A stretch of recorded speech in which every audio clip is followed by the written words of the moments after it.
บายดีเอฟซีกันกับลูกสองคนอีกแล้วนะเคย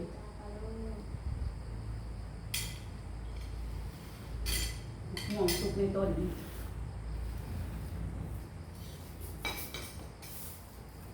ลูกสาวต้มมาม่าให้กินพี่น้อง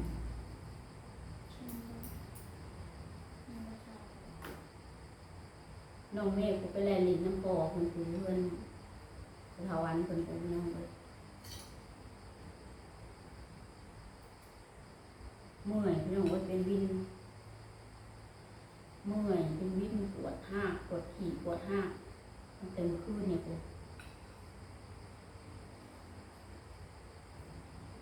เป็ดกระเรียนบุมีเดียวมีแรงเลยพี่น้องนอนบนพื้น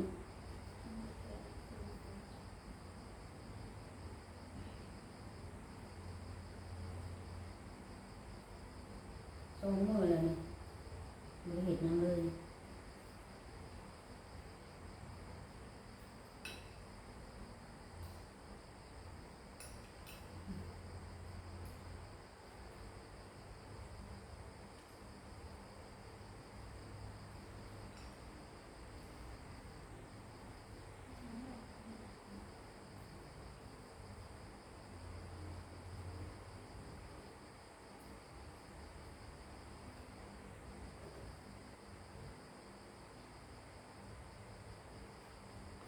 เฮ็ดเนาะมีอันนี้รุ่มของเจ้าบ่เฮ็ดบ่มันแสบคอแม่บ่ได้กินอาหารปานใดมื้อนี้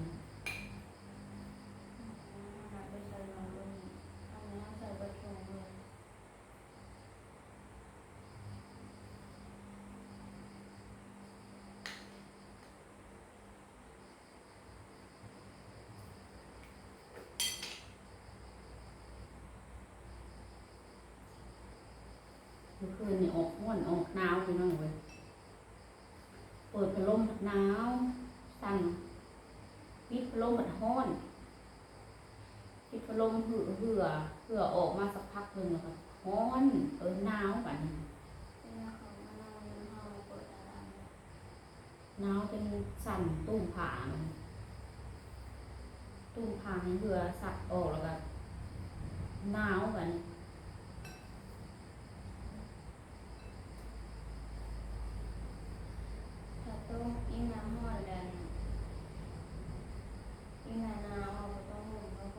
ตู้บริหารได้ลูก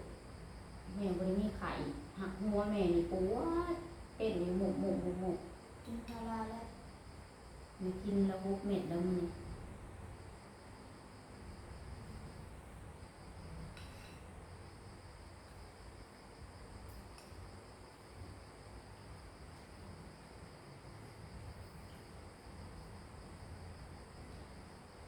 ที่พวกลูกสาวกันนี่นลูกกวนลูกนอนพวกกาหน้าก็นอนคนโบมือพวกแล้วพวกอีกกับคนเสยแม่จะตายมันเกินเลยตาย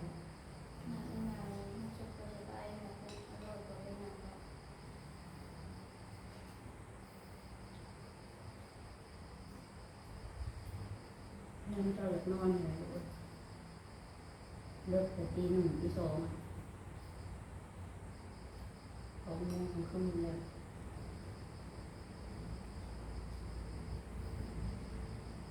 แม่ไปนอนเมื่อคืนเลยแม่ลุกล้มนอนลุกขึ้นไม่เคยแม่นอนมาได้มันปวดหัวมันย้อนหมกคันว่าไข่กับโต้ไปได้ห้อนนี่จะเหือออกนอนปวดกล้ามเนื้อปวดห่างกายบนเหือบนแห้งเลี้ยวไปแรง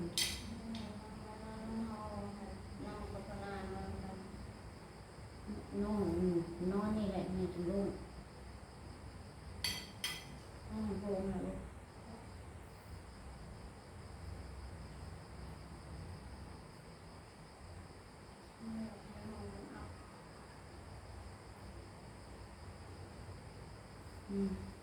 เบิดเลยนะจังเบิดน้องเบิด เงาเหนียวแต่นอน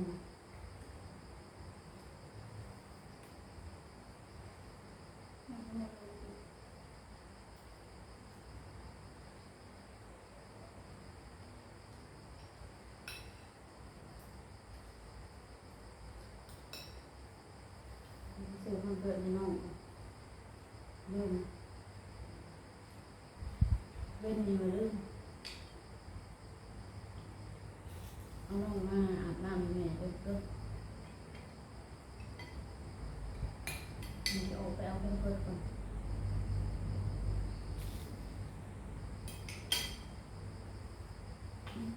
มันกัดลูกบอก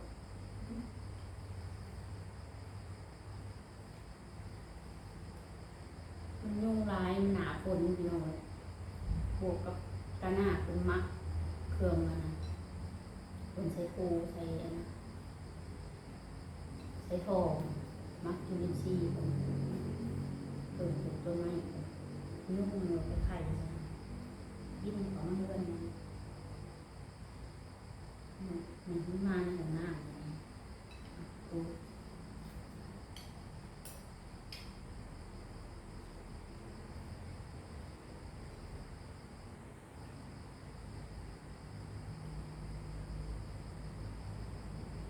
แก้เพชรตัว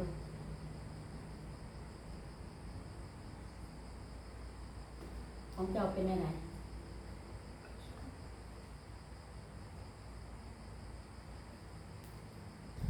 มันกินได้เรื่อย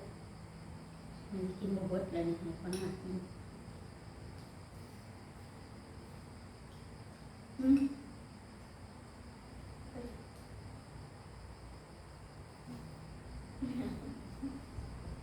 จะใส่ไข่ ๆมันเป็นรสไข่เค็ม บ่มันบ่เคยกินหมี่แบบนี้มีปลาบอมซื้อให้มันบ่เคยซื้อกินแต่เกลือเลย มันเป็นรสไข่เค็มมันเลยเป็นอันนี้ บ่รสไข่เค็มก็มีเนาะเนาะแต่บ้านนอกเนาะแม่นเลย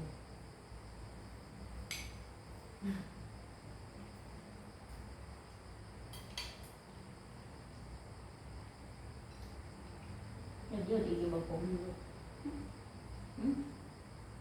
ยืดไปคือเก่าก็ยืดดีกว่า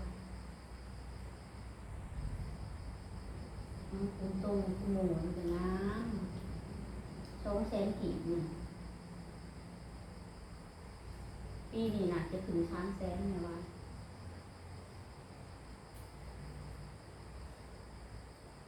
เดือนปีกายนี่200,000ปีนี้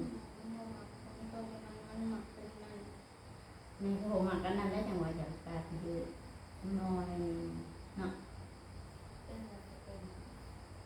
จะเป็นลูกแม่ก็เป็นน้ำพันได้ลูก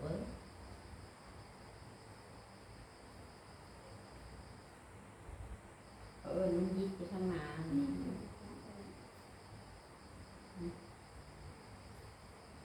เขากินแบบนี้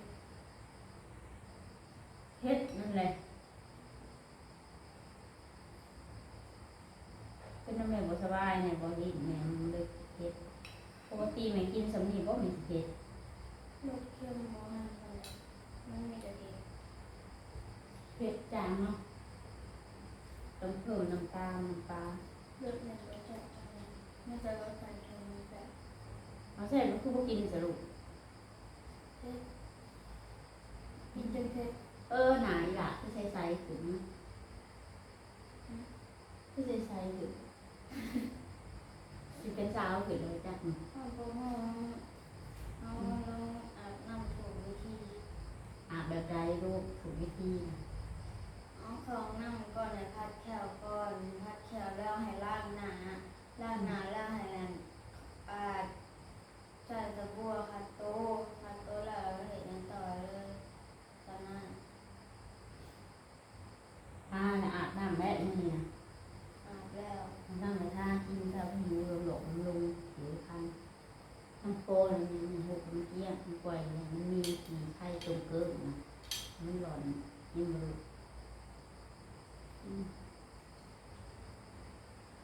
คือสิวขึ้นวะ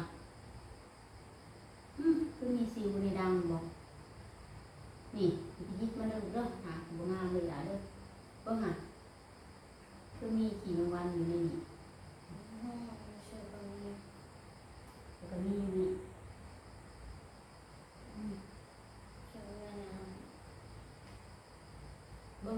ามเสมอนี่บ่นี่แหน่ไปสามแล้วนี่โพสต์ลงอยู่ตลอดโทรหาเอื้อยอยู่บ่เอื้อยก็บ่โทรมาเอื้อยก็บ่โทรมาเลยก็แซ่บหากันน่ะลูกเอ้ยบ่แซ่บหาก็ลืมกันได้พี่น้องแต่ถามเอ้ยนี่ไปเฮ็ดอีสังอยู่บาลีโลต้องเพิ่งแซ่บรักหาเฮาเลยเนาะสิลืมมาแล้วบ่ว่า ไม่เพื่อนเราเห็นเราตอนเ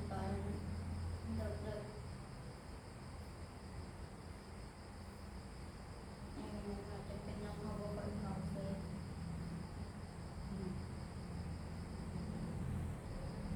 อื่นนะลูกอุ่นเขาแม่ลูกเด้อเนาะมันจะซื้อไข่น้ำต้มไข่ให้แม่เด้อ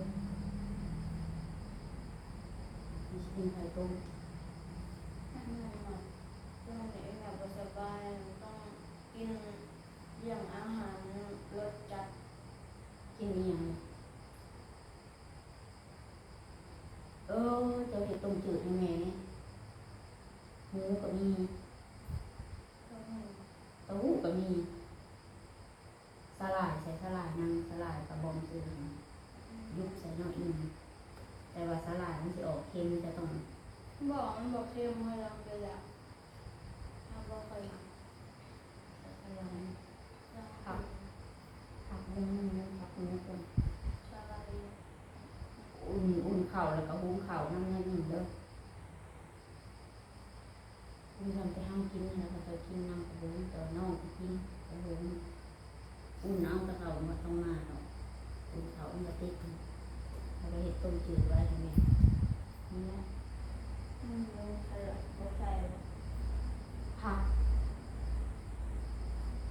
นี่คือไปเบิ่งผักกาดขาวบน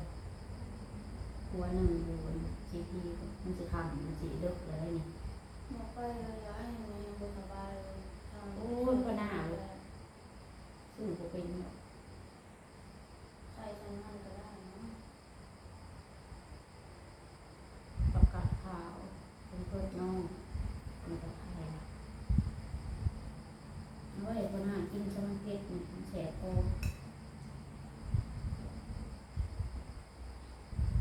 มันมีแต่เต้นชิว ไปแหละทุกคน ขอบคุณเด้อเขามารับชมช่องในลูกหนังเว่ากันบ๊ายบาย ๆมันมีเห็ด